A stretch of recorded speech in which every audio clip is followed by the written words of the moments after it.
Alright, in this example, we want to find the point of intersection between these two graphs, f of x equals x squared minus x plus 1, and g of x equals 2x squared minus 3x minus 14. And one of the things we have to remember is that, if you have two functions, let's have a couple of colors here. Here's one function, and then here's another function. So I don't know what that was. So say we have a function f here, and then we'll call the green function, we'll call that g. So if you notice, they share a point, right? That point would be right here. And we don't know what the value of that point is, but that's a point of intersection. And so what has to be true about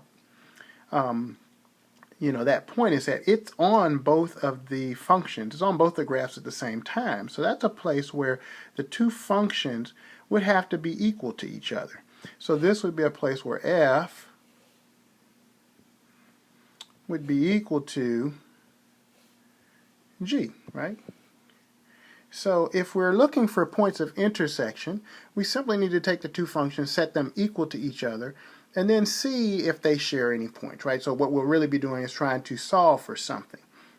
Now, when we look at these functions here, let's just take a look at them again. One of the functions is x squared minus x plus 1, and the other function is 2x squared minus 3x minus 14.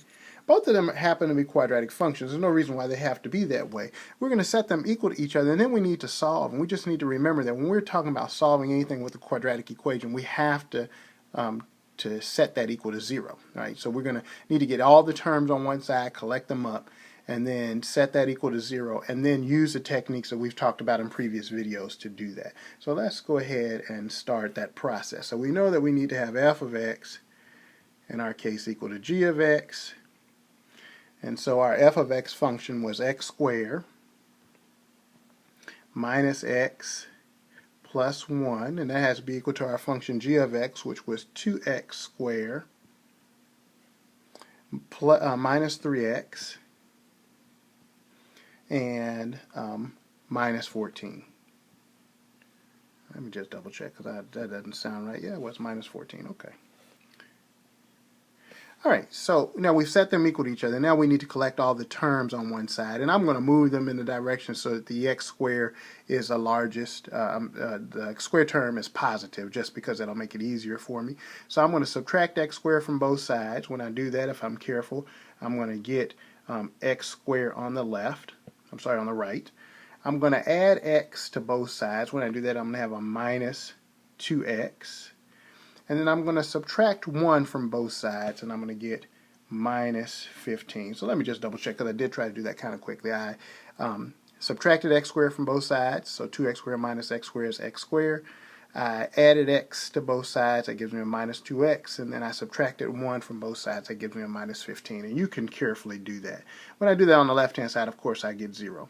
That's kind of written kind of odd, because usually we put all of that x squared minus 2x minus 15 on the left, and so I could just rewrite that. That's x squared minus 2x minus 15 is equal to 0. All right. Okay, so now I have a quadratic equation with 0 on the right hand side. This looks very similar to what we had when we were trying to find the zeros. So what do I need to do here? I simply need to factor if possible, and then once I factor, I can set each of the factors equal to 0 and go from there. So what's our little trick for doing this? We have a 1 is our A and minus 15 is our C.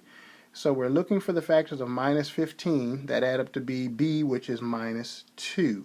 So the factors of minus 15 that add up to minus 2, that's going to be 5 and 3. And since I want minus 2, I think it's going to be minus 5 times a plus 3.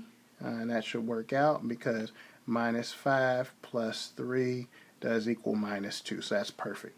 So I'm going to put these together so I can do my factor by grouping. So I have x squared. And then I'm going to have, let's say, minus 5x plus 3x minus 15 is equal to 0.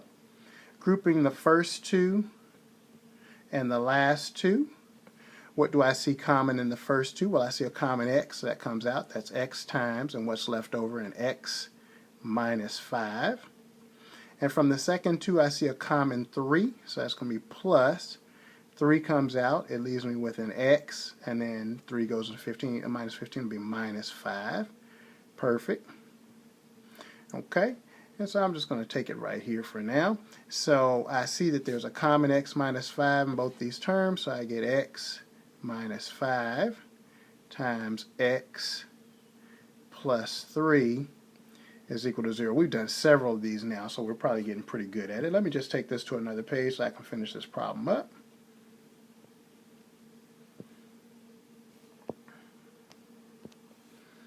Alright, so when I do that, there are my factors. And so I need to set each of those factors equal to 0. So x minus 5 equals 0. X plus 3 equals 0. And so from the first term, I see that x is equal to 5. And from the second term, I see that x is equal to minus 3. So this tells me that I have points of intersection when x is equal to 5 and x is equal to minus 3. Now I can certainly find out, and I said points, but what I really have found is the x-coordinates. So if I really want to know the point, if I know the x, I can find the y by plugging that x into either of the functions. One of my functions I had, I think, was f of x, was equal to x squared minus x plus 1. So if I find f of 5, that'll be the y value that goes with that. So f of 5 is going to be equal to 25 minus 5 plus 1. 25 minus 5 is 20, plus 1 is 21. So one of my points is going to be 5, 21. That's a point of intersection. And then let's make a little space over here. I've got to do the same thing. So f of minus 3, I'm going to squeeze this in, so y'all bear with me, is equal to minus 3 squared, which is 9, minus a minus 3, which is plus 3, and then plus 1. So 9 and 3 is 12, plus 1 is 13, so that equals to 13. So my second point would then be the point minus 3, 13. And now I've found the 2 points of intersection.